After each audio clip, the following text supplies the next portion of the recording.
भारत अब leading mobile manufacturer बन गया है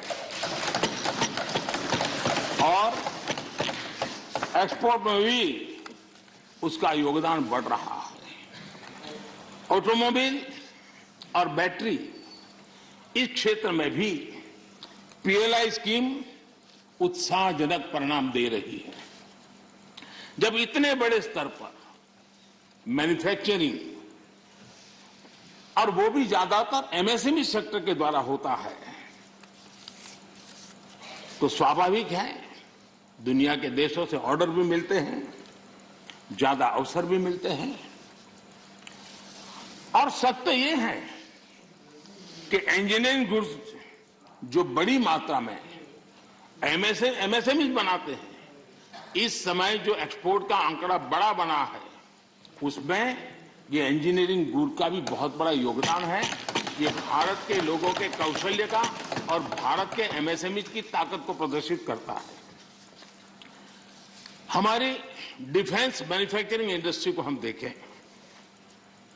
यूपी और तमिलनाडु में डिफेंस कॉरिडोर बना रहे हैं,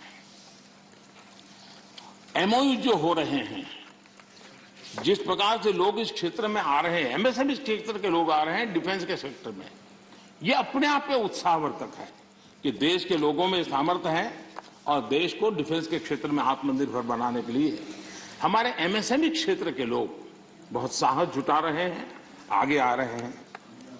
आदरणीय सभापति जी, एमएसएमई को जेम उसके माध्यम से सरकार में जो सामान की खरीदी होती है उसका एक बहुत बड़ा माध्यम बनाया है और वो प्लेटफॉर्म के कारण आज बहुत सुविधा बनी है। उसी प्रकार से हमने एक बड़ा महत्वपूर्ण निर्णय किया है। वो निर्णय ये है कि सरकार में 200 करोड़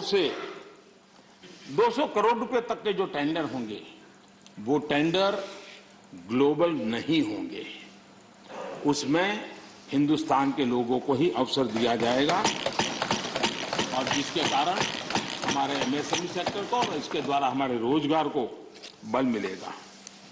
आदरणीय सभापति जी, इस सदन में आदरणीय सदस्यों ने रोजगार के संबंध में भी कुछ महत्वपूर्ण बातें उठाई हैं, कुछ लोगों ने सुझाव भी दिए हैं।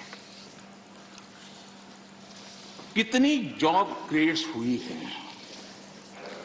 ये जानने के लिए ईपीएफओ पैरोल, ये ईपीएफओ पैरोल सबसे विश्वस्त माध्यम माना जाता है।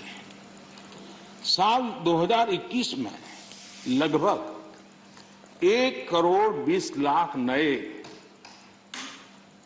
ईपीएफओ के पैरोल पे जुड़े और ये हम न भूलें ये सारे फॉर्मल जॉब से, मैं इनफॉर्मल की बात नहीं कर रहा हूं, फॉर्मल जॉब से।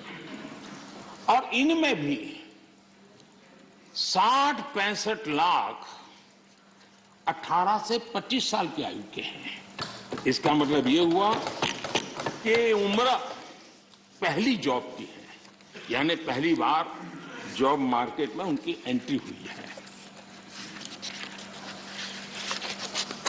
आदरणीय सभापति जी, रिपोर्ट बताती है कि कोरोना के पहले की तुलना में कोविड रिस्ट्रिक्शन खुलने के बाद हायरिंग दोगुनी बढ़ गई है। नेस्कॉम की रिपोर्ट में भी यही ट्रेंड की चर्चा है।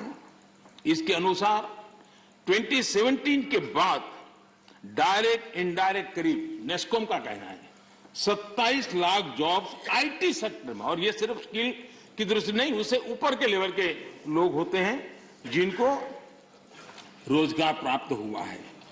मैन्युफैक्चरिंग बढ़ने से वजह से भारत के ग्लोबल एक्सपोर्ट में वृद्धि हुई है और उसका लाभ रोजगार के क्षेत्र में सीधा सीधा होता है।